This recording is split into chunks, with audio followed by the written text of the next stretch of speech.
নমস্কার সকলকে। আজকের রেসিপি দারুণ স্বাদের কচি সর্ষে পাতা বাটা। সর্ষে শাক এনে আমি ভালো করে বেছে ধুয়ে পরিষ্কার করে ডাঁটা থেকে পাতাগুলোকে ছিঁড়ে নিয়েছি। এবার আমি কড়া বসিয়ে কড়াতে পরিমাণ মতন রসুন, পেঁয়াজ, কাঁচা লঙ্কা, অল্প লবণ দিয়ে শাকগুলোকে হাই হিটে তেলে নিচ্ছি। যতক্ষণ না জলটা শেষ হচ্ছে ততক্ষণ আমি হাই হিটে জলটাকে শুকিয়ে নেব।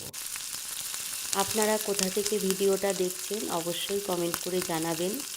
ভালো লাগলে একটা লাইক দেবেন, বন্ধুদের সাথে রেসিপিটা শেয়ার করবেন আর চ্যানেলটা সাবস্ক্রাইব করবেন।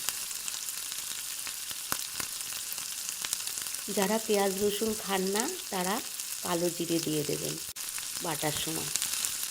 কাঁচা লঙ্কা শাকটা টেলে নেবেন, অল্প লবণ দেবেন, লবণের পরিমাণ খুব কম দেবেন।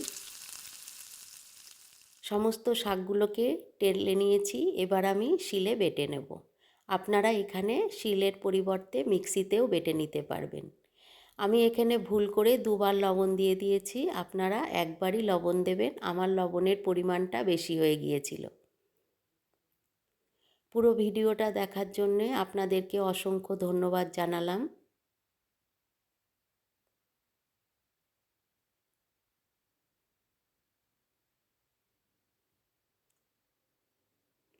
যারা মনে করবেন যে এরকম পাতাটা বাটার পরে কড়াইতে টেলে নেবেন সেটাও নিতে পারেন, কোনো অসুবিধা নেই।